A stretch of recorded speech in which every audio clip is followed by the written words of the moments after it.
আগামী দিনের যেই চেষ্টা, এই লক্ষ কোটি মুসলমানের সন্তান যেই নতুন শিক্ষা ব্যবস্থার ফিকির করছে, পরীক্ষাবিহীন হেসে খেলে পড়বে, কসম আল্লাহর আগামী 20 বছর পরে প্রজন্ম ধ্বংস হইয়া একবার সারকার হয়ে যাবে। কোনো সন্দেহ, এটা রাজনীতি না, এটা নৌকা মার্কা না, এটা রাজনীতির হিসাব না। আমি মার্কা লই আসি না, ইনসাফের কথা, এটা ইনসাফ। কোরআনুল কারীমের মধ্যে আছে, আল্লাহ তাআলা বলেন আমি মানুষকে হায়াত দিয়েছি পরীক্ষা নেওয়ার জন্য। কি নেওয়ার জন্য? লিয়াবলুয়াকুম আইয়ুকুম আহসানু আমালা। আমি জীবন দিয়েছি পরীক্ষা নেওয়ার জন্য। ইন্না জাআলনা মা আলাল আরদি জিনাতাল লাহা লিনাবলুয়াহুম। আল্লাহ বলে তামাম দুনিয়া আমি আমার বান্দাদের জন্য সাজিয়েছি। কেন? পরীক্ষা নেওয়ার জন্য। আল্লাহ বলেন ওয়ালা নাবলুওয়ান্নাকুম বিশাইইম মিনাল খাউফি ওয়াল জু' ওয়া নাকসিম মিনাল আমওয়ালি ওয়াল আনফুসি ওয়াস সামারাত। আমি অবশ্যই আমার বান্দাদেরকে ক্ষুধা, দারিদ্রতা, আমি ভয়, আমি মানে পরীক্ষার ঘর। কিসের ঘর? দুনিয়া পরীক্ষার ঘর, আখিরাত ফলাফলের ঘর, দারুল জাযা। পরীক্ষা দিবেন এখানে, ফলাফল নিবেন হাসরের মাঠে। তো পরীক্ষা বন্ধ হয়ে গেলে হইব কেমনে? কেমনে হইব? পরীক্ষা লাগবে, পরীক্ষা লাগবে। শুধু হেসে খেলে হবে না, তাকে যথোপযুক্ত পরিমিত শাসন লাগবে। তার টাঙ্গাইয়া ফেরন না, তারে রক্তাক্ত করে ফেলা না, তার আড্ডি চামড়া খুললে লাওন না, কিন্তু ইনসাফের সাথে পরিমিত শাসন কোন ঘর থেকে যদি কেউ তুলে দেয়, নিশ্চিত রাসূলুল্লাহর হাদিসের আলোকে ওই ঘরে সভ্য, ভদ্র, আদব আখলাকওয়ালা সন্তান তৈরি হবে না, হবে না, হবে না। দৈন্তান নয় কান না, হবে না। পরিমিত শাসন লাগবে। 10 বছরের বাচ্চাটা এখনো নামাজ পড়ে না, তাকে কিছুটা শাসন করতে হবে। 14 বছরের মেয়েটা এখনো পর্দা করে না, তারে কিছুটা শাসন করতে হবে। তারে শুধু ললিপপ খাওয়াইলে হইতো না, চিপস আর নুডলস খাওয়াইলে হইতো না। জি না, পরিমিত শাসন। কি শাসন? হাদিসে আছে। আজকের বুদ্ধিজীবী কার থেকে বুদ্ধি নিছেন আপনি? না হুজুর, বর্তমান পৃথিবীতে এটা যৌক্তিক কথা না। চিকিৎসা বিজ্ঞানীরা গবেষণা করে দেখছে। চিকিৎসা বিজ্ঞানীরা আগে কইছিল জ্বর হইলে লেপ জাঁতা দিয়ে দিত, এখন কয় ফ্যান জোরে চালাইতো। তো হে লাইলো কেন? কথা লাইলো কেন? কথা বলেন না কেন? বুঝেন নাই আমার কথাটা? চিকিৎসা বিজ্ঞানের থিওরি বদলাইছে কি নাই পর্যন্ত কোন? তো বদলায় কেন? গবেষক, দুনিয়ার গবেষকদের সিদ্ধান্ত বদলায় কেন? বলেন না কেন? প্রতিনিয়ত সিদ্ধান্ত বদলায় কিনা বলেন? তাহলে বোঝা গেল তোমাদের কোনো সিদ্ধান্ত স্থায়ী না, তোমাদের কোনো গবেষণা স্থায়ী না। তোমরা কয়দিন পরে আবার বলবা। কয়দিন পরে আমরা নিজে পড়ছি, আমি নিজে সোভিয়েত ইউনিয়ন যখন ধ্বংস হয়েছিল, তখন সর্বশেষ সোভিয়েত ইউনিয়নের শেষ যেই প্রেসিডেন্ট ছিল মিখাইল গর্বাচেভ, এই গর্বাচেভ শেষ আফসুস করে জনসভায় উন্মুক্ত ময়দানে বলছিল আমাদের সোভিয়েত ইউনিয়ন পতন হয়ে গেল, 70 বছরের শাসন পতন হয়েছে কেন? আমাদের জীবনের সবচেয়ে বড় ভুল ছিল আমরা আমাদের মেয়েদেরকে, নারীদেরকে ঘর থেকে টেনে হিচড়ে বাইর করে আমরা রাস্তায়, কর্মক্ষেত্রে সবাইরে ঢুকাইছিলাম, আমাদের ঘর খালি করে ফেলছি, বিনিময়ে আমাদের ফ্যামিলি শেষ, পরিবার শেষ, সন্তান শেষ, আর কিচ্ছু পাইলাম না। এটাই ছিল আমাদের পতনের মূল কারণ।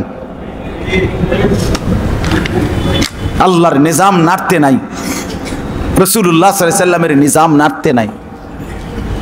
এটা দয়া করে বুঝবেন, মনে রাখেন। রাসূলুল্লাহ সাল্লাল্লাহু আলাইহি ওয়াসাল্লাম বলছেন 10 বছর বয়সী সন্তান যদি নামাজ না পড়ে ওয়াদরিবুহুম আলাইহা,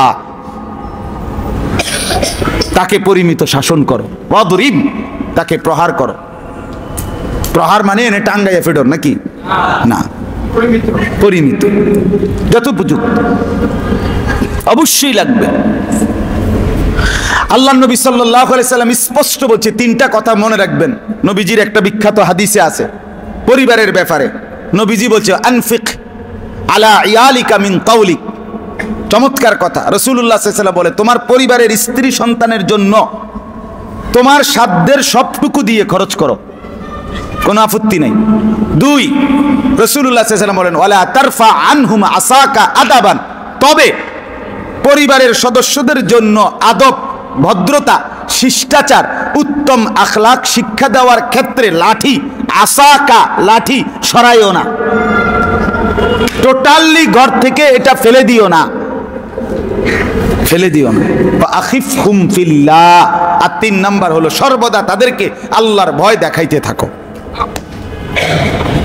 বুঝছেন? 14 বছরের ছেলের কাছে পরাজিত বাপ, চুলটা চাঁদাবাজ মাস্তান ফুট্টাখোর বাবাখোরের মতো 8 ঘন্টা আপনার বন্ধুদের সাথে আড্ডা দিয়া মোবাইল টিপ্পা উলঙ্গ ছবি দেখে আসছে, বাপ একটা শব্দ বলবে এই সাহস বোধ করে না, মা একটা শব্দ উচ্চারণ করবে এই সাহস বোধ করে না। কেন? ওই যে আগে যেই পদ্ধতি রাসূল বলছিলেন, সেই ছোট্টবেলার থেকে তাকে পর্যাপ্ত পরিমাণ আদর, সোহাগ এবং পরিমিত শাসন যদি মিলাইয়া রাখতেন তাইলে এই গাঁটতেরা হইতো না। আমরা ছোট্টবেলায় অসংখ্যবার পড়ছি, আপনারাও পড়ছেন, শাসন করা, সোহাগ করা তারই সাজে শাসন করেছে। কিছুটা সোহাগ কিছুটা শাসন মিশ্রিত থাকা চাই, কিছুটা মিশ্রিত থাকা চাই, সবটা মিডাইল হইতো না, কিছু চুক্কাও থাকা দরকার, কিছু টকও থাকা দরকার। আল্লাহ আমাদেরকে বুঝ দান করে। এই জন্য আমার বাপ আশ্চর্য, এই কয়দিন আগের বুদ্ধিজীবী সরাসরি বলছে বাংলাদেশে যে শিশুদের কোনো ছেলে মেয়ে নাই, মানে শিশু শিশু নতুন নতুন নতুন সবক, শিশু বলতে কোনো ছেলে মেয়ে নাই। কোনো শিশুকে যদি ছেলে মেয়ে আলাদা বলা হয় তাহলে শিশুর অধিকার ক্ষুণ্ণ করা হয়।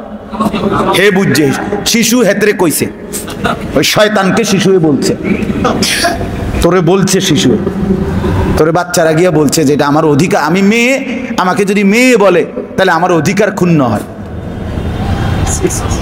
তার মানে কি?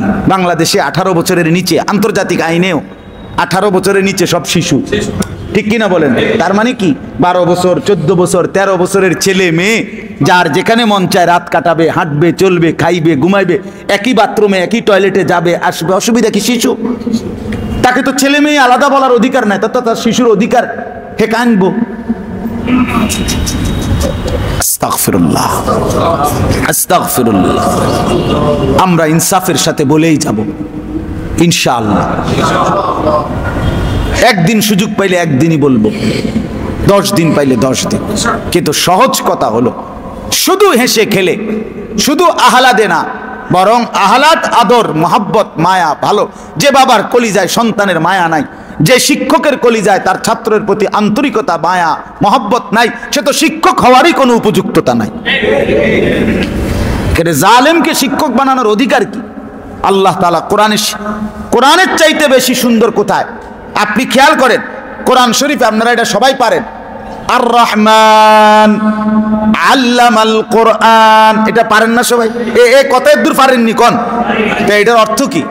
আর রহমান আল্লাহ পাকের 99টা নামের মধ্য থেকে আল্লাহ যেই নামটা ব্যবহার করছে এখানে, পৃথিবীর সবচেয়ে, কায়নাতের সবচেয়ে বেশি দয়া, মায়া, ভালোবাসা, রহম যার দিলে সেই নামটাই আল্লাহ এখানে ব্যবহার করছে নিজের জন্য।